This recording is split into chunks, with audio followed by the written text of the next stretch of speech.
So there we are, pretty much there, and that's coping quite well. Good evening everyone, and welcome back to Piccadilly. Now this is a rather special video because I was contacted the other day by Chris Hunt from Westhill Wagon Works, and he asked me if I would consider doing a review on the new N-gauge couplings. Here it is. Now there are two different types of couplings. We have got these first ones here, which are closed couplings, and they are designed for the HST coaches. As you can see, the HST going around there. I'll explain why it's going that way in a minute. But secondly, there is another type for the older type of N-gauge, particularly Graham Farish, which uses a spring, which I'll show you that in a minute. Now, I said to you, mate, quite a while ago, I would never have a train running through the shed, and particularly at speed. So you think, well John, what on earth are you doing?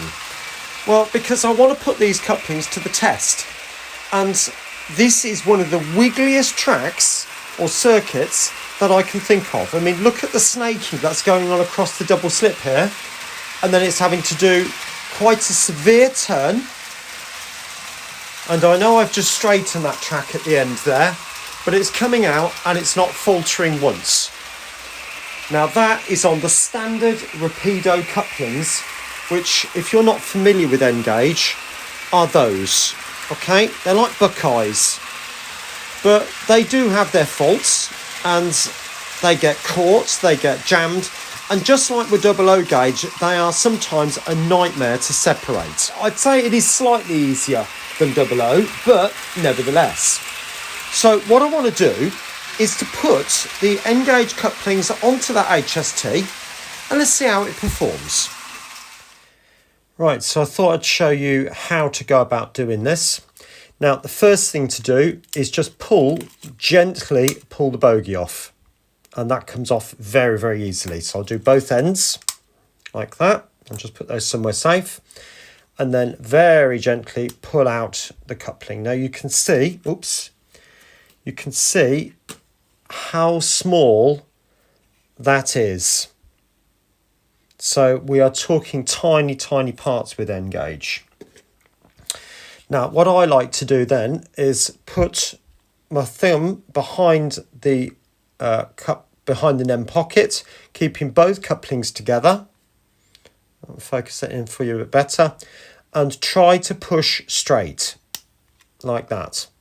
Then take the other end off. Obviously, that coupling pulls out, and that one, put my thumb behind it and try and push straight. Now you see that's gone in crooked, so I'm going to pull that one out and have another go. There we go, that's much better. Now the bogies, there is no right or wrong way round, but just make sure you centre up those two pins into the hole, and those pickups need to go into the pickup slots either side. So like that, and like that, and that is done. Okay.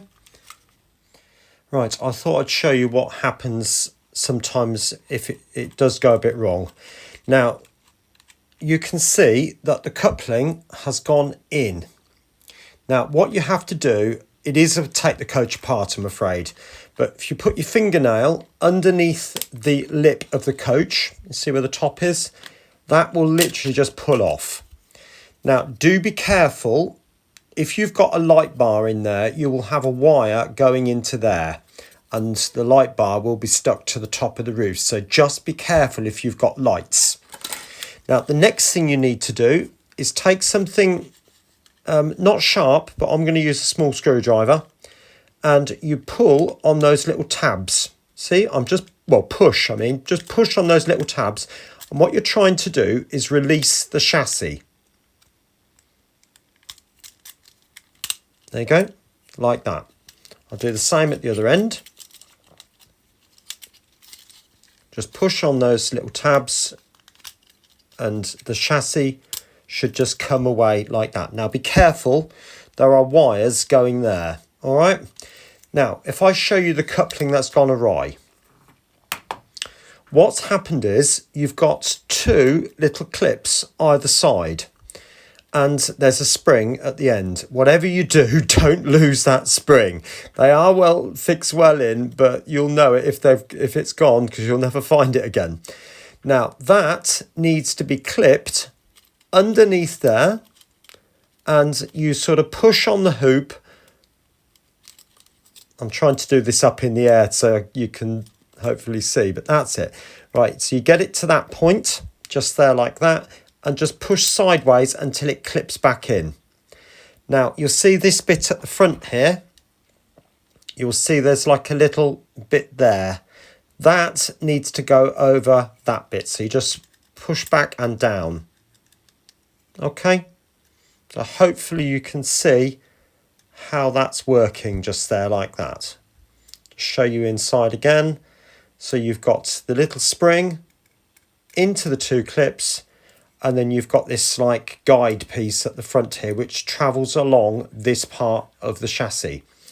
Now to put it back in, it is quite simple, but you need to get it lined up because it's not lined up with the bottom of the coach. You can see this is the bottom of the coach, that is the passenger compartment, the seating, and that's where it's clipped.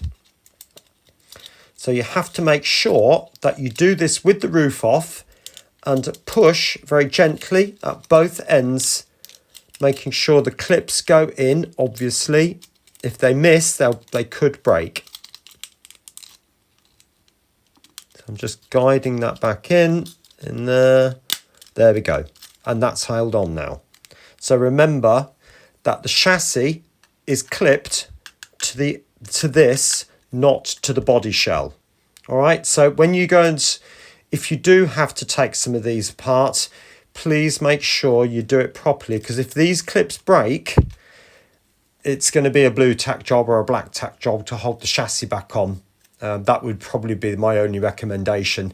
I certainly wouldn't recommend gluing them because obviously you're going to gum up your carriage if you do that. And then again, the other thing to be careful of is those clips on the roof. See all those? There's 8 little clips down there, and they clip onto the glazing. Yeah, there's little nodes on the side of the glazing, so make sure you get them in the right way round. And some coaches, I'm just trying to see if I can spot one on the layout. Actually, there is one just there. That would normally be a buffet coach, and then you have that sort of detailing at the buffet end. Okay, that is actually on backwards, weirdly, but they are, I presume, extractor fans for the kitchen area. Okay, so once you've done that, just clip the root, clip it all back together, and that should be fine. Now, I've made a boo-boo on this. The thing you do have to watch for are these steps here. I've broken one set off already on this particular carriage, and there's another one breaking there, look. So just be incredibly careful. You can see the difference between this, because this is the NMN, the new measurement train, MMT. And you can see the gap there between that coach and that one. So from that point of view, it's certainly better. Now, before I go much further, I'm about halfway through putting the couplings on. I thought I'd show you, these are the standard rapidos. Now, if I try and couple that up, I can't. It won't do it on the curve. So I have to take it round to a straight, and now it's coupled. All right, but the beauty of the Hunt coupling is that this is a curve, as you can see, and it's coupled. Okay then, so there's the HST. It's all coupled up now, and I have checked to make sure it's all fully on the track. So let's start it off. I'm just going to give it, say, a third power. Blast the horns.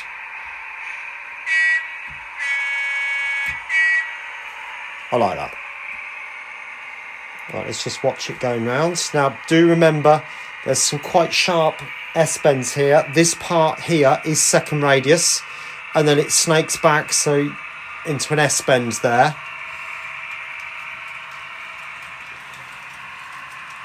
So we'll let it go round once, and then we'll build it up to full speed.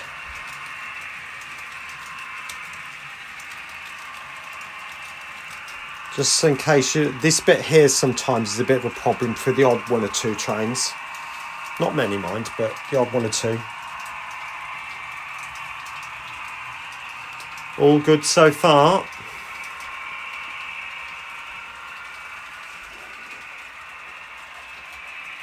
Oh, I thought that was a derailment, but no, I don't think so. You might have noticed I've put the Virgin coach back in just to make it 8 coaches, because I run 7 coaches so that they fit on the lift. Oh, I've gone a bit out of focus. There we go. When it's going over the point, over that double slip, and the points quite successfully, going into the second radius S-bends, which are temporary on the layout, I keep telling you. Right, I'll let it get on the straight inside the shed, and then we'll whack it up to full power.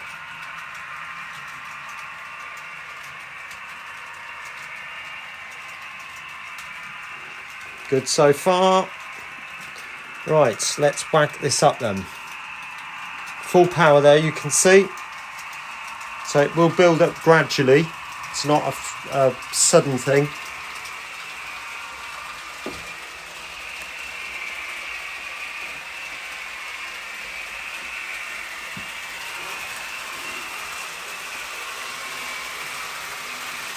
That seems to be coping quite well, doesn't it? Let it go round again at full speed.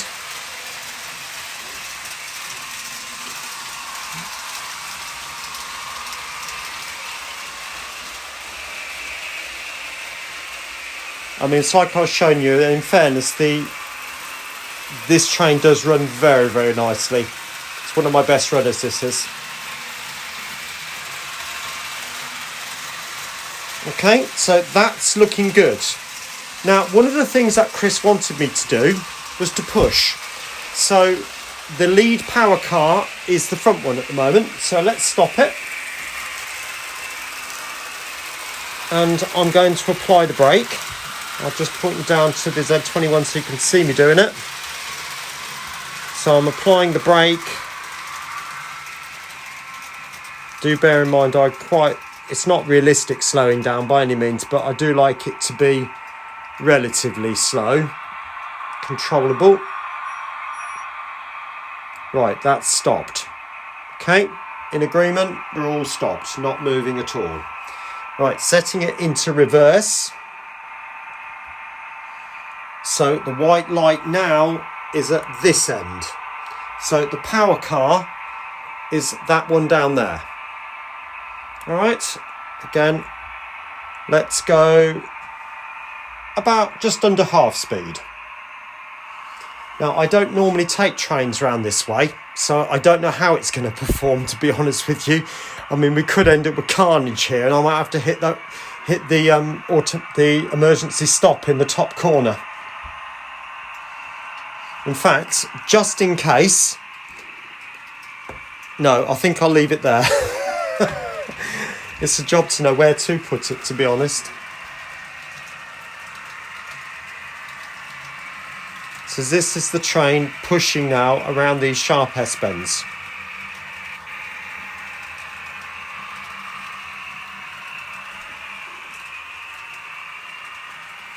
And it's like I said before, there's something happened. Right, what's happened there? It's the Powercar. Right, so it's that one derailed. Now, I don't know whether that's because of the couplings or not, but let's set it off again. So I don't know how well it's going to cope going over that double slip. But I'm sure we'll find out. I mean, like I said before, I don't normally have the train going this way on the wrong way. No, there's something else happened. Oh, I can see what's going on. It's derailed on the other single slip. So there is clearly an issue on the single slips. Okay, which, in fairness to Chris, most of my, well, all of my track is code 80, and these are code 55. Now, the only thing you have to do with these, they do sit probably about just under a millimetre higher than the standard track. Now, what I mean by that is you can couple the top of the track and the actual rails do sit slightly proud. So if I run my fingers that way, I can feel the lip of this track, okay? But please bear in mind, the trains normally come this direction. It's very rare that they go in that direction. They do sometimes when they come from this direction and they're going onto there. But in fairness though, I've not had a problem with derailment on the dummy car with the Rapido couplings. Right, what I want to do now is I've got the HST onto the inner line as if going the other direction. So let's get it moving. Go half speed first of all, and sound on. I just think these are such magnificent machines. I think we should just relish in their beauty, if you like.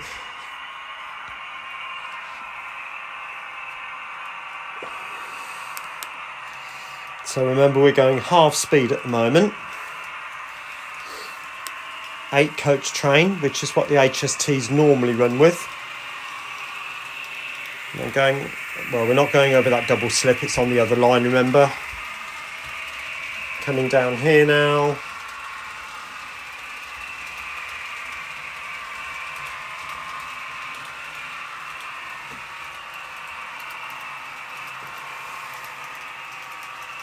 So far so good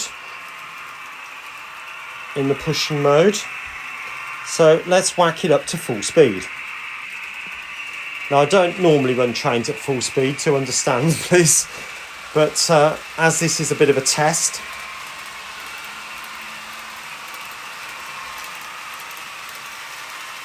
but again, I don't normally have problems with the Rapido couplings on the HST.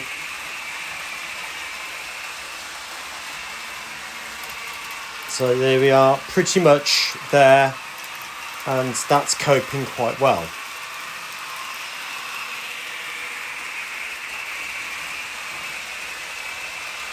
One more time. Good. Right, so that's a success. Now, what I want to do now is I had 2 packs of couplings, so I've got this many left over. And what I'd like to do is to connect these carriages to this train and see. Now, there might be a slight possibility that the locomotive might not be able to pull them. I don't know. I've never tried. But if we don't try, we'll never know, will we? So we'll certainly find out the actual pulling power of this Dapol machine. But at the end of the day, we'll also put the strength of the couplings to it. And then the other thing I want to do is to run it up the slope and then again around into New Mills, and then as we go up towards New Mills, hit the stop button pretty hard. So let's see how it copes with that as well, and see if the train separates. All right, we'll do that in a minute. Blimey, that's taken a while, and there's the train, and it snakes right through over there. If I pan you down, there you go, that's the full length of it. 15 coaches, and I know that because there's two rakes of 7 plus the odd one. All right, so let's get it going now. Again, we'll put it on sort of about a third power, I think, so you can see that there. See what happens. I mean, again, this could be just complete carnage, but let's just see. Oh, no, let's get it the other way. So we push first, and then we'll do the nice easy bit for it afterwards. So we're pulling first. No, pushing. Powercar's there, remember? That was the dummy at the other end. Just there, that's the dummy. Is it going? Oh, help if I set the power going, wouldn't it? Okay.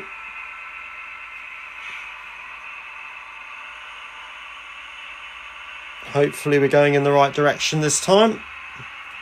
Yep, the train's moving. Tense, nervous moments.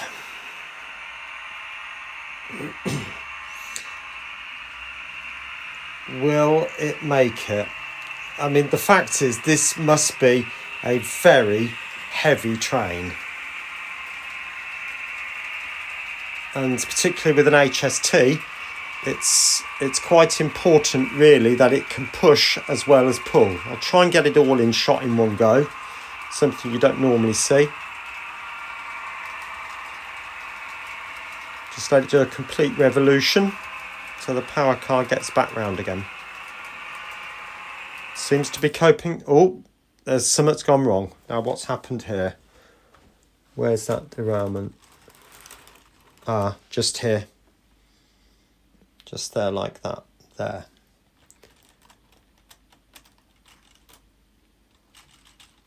Right, let's try that again.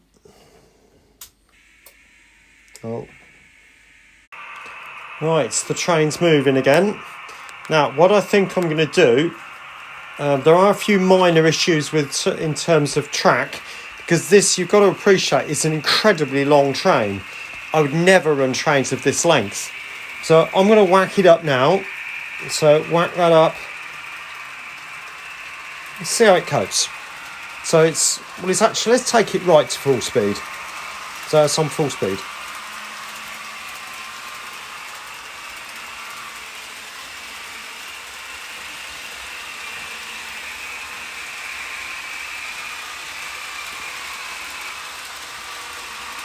Well, I think that's coping quite well, don't you? I mean, these curves here are third and fourth. Now, I do have some curved points on the layout, as you probably saw when I relayed the track in the last video. And the inner part of that, actually there's one just here. I'll take you down. The inner part of that there is second radius. That part is third radius. So there are a couple of those at the back of the layout, but that seems to be running absolutely beautifully. Now, what I want to do now is put it onto the outer track and run it round with the power car forward. So I'm going to stop it. Okay, then let's give it a try. Now I'm going to go quite slowly through the points. As you can see, we're on probably about a third. So the train's approaching now. Now this train doesn't normally have a problem with points. We've obviously got an issue with stopping there.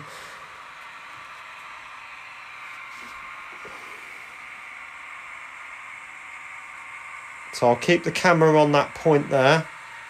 In fact, I'll bring it back so hopefully you can see the crossover as well.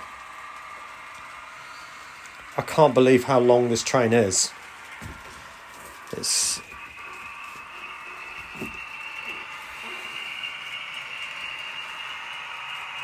We've got the engine started up and it almost moving at the same time. Going back to that crossover, just the last power car coming through now. Power car's just come through, so switch those points back again.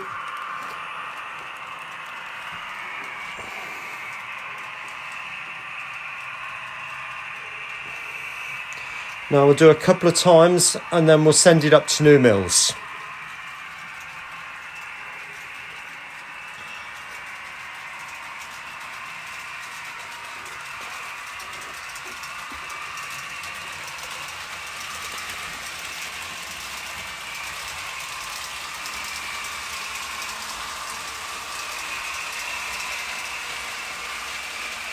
Now this isn't full speed, this is about 3/4, 2/3, 3/4. I'll show you the controller when the power car's gone through. There, so let's whack it up. Whoops. So full speed.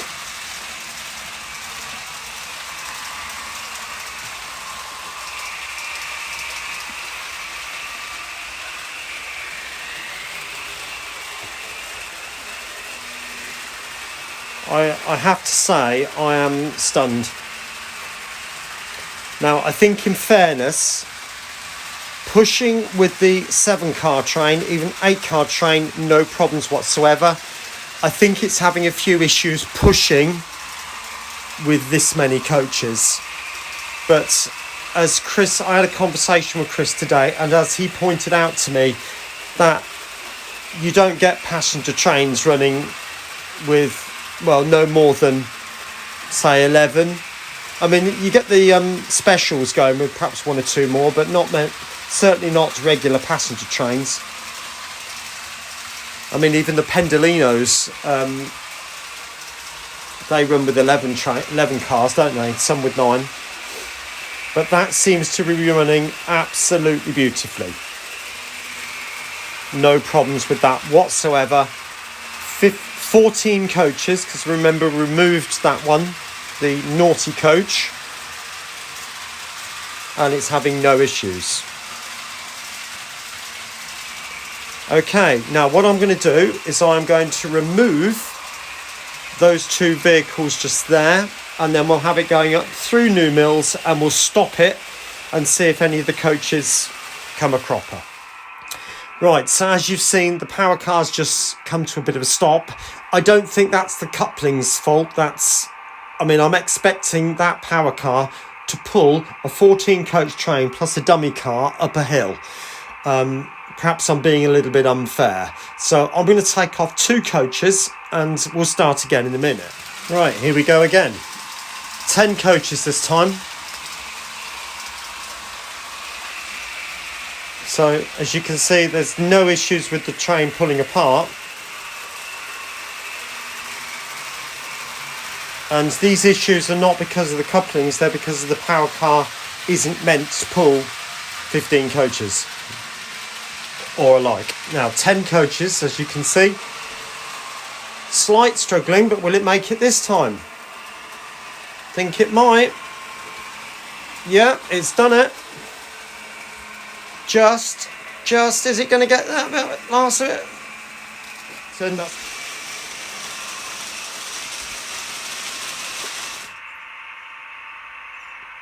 Because obviously I don't want it diving off the end of there, do I? But all those couplings are still together. Now, I think what that's proved is that slope is a 2% slope. And I've used the Woodland Scenics risers on that, so I know it's a 2% slope. And I think you'll probably be just about okay with a 9-coach HST. If you want to go to 10, which is not truly typical, you'll be struggling a bit. I think an 8-coach probably wouldn't have any issues at all. Now, what I am going to do also is I'm going to take it down, take it to the end, and then run it full speed back down again on the same line, and then we'll do an emergency stop just towards the bottom. If it comes round this corner at high speed, there's a great chance of derailments at this point here, so I don't want to do that. Okay, so I hope you understand where I'm coming from. So I'm going to take it down. Take that down to about there. Release the Z21. Right, we're getting ready to move now. Oops, sorry. So again, I'm just taking it to the end. Now I know HSTs used to run into New Mills, didn't they? Or run through it anyway. Right, and stop.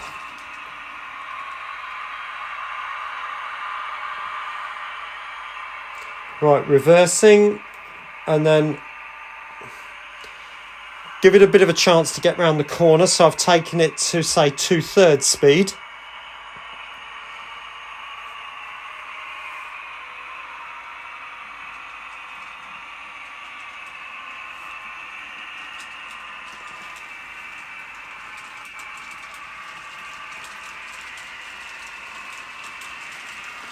And now I'm going to increase it to full speed now. It's building up. Remember, I'm going to hit the emergency stop button as it goes down, and we'll see if any of the carriages derail or keep going. Right, getting ready. 3, 2, 1, and stop. Let's have a quick check. And it's still together. That's a win for me. I mean, like I said, that's a 10 coach train and it has not come apart. There are a few issues with long trains and pushing, but you've got to remember this is N-gauge. These couplings are absolutely weeny. Look at that. You know, I mean, that's, well, how they've managed to be made, I've no idea. But, you know, I mean, the finesse of it all, really, the printing quality is amazing on that sense. So what do I think about the Hunt couplings for the HST? Well, just to take you back round here again, just to remind you of the gap between the two coaches. There's the new measurement train there. And look at that in comparison to the GWR behind it. Perfect gap on this one. The other thing as well is that if there's an issue, you can literally just separate the coaches very, very easily, and they snap together very easily. Can I do that on this? Because these are Mark IIIs as well? No. I mean, I could force it, but it would pull the coupling out the end pocket. Now, the other thing as well, you just see me connect that back up. It even connected on a curve, which is something that the Rapido couplings just won't do. Now, what about on the running side of it then? Did the couplings break apart at any point during the test? Not at all. Either pulling or pushing, they were perfect and stayed together, hung on to each other for dear life, did not separate.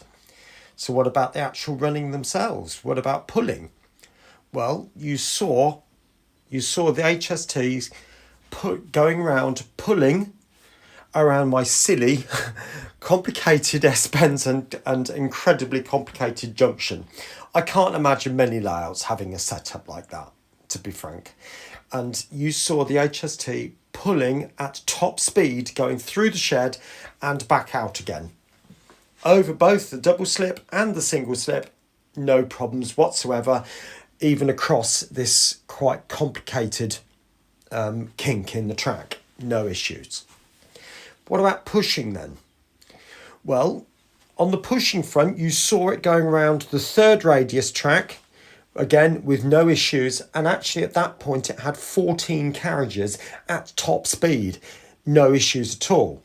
However, I can't say that's a perfect story on the pushing front because there were a couple of issues. We did have one of the Powercars derail on the double slip, and then again on the single slip in there, which has been the topic of conversation for a couple of videos on the N-gauge layout.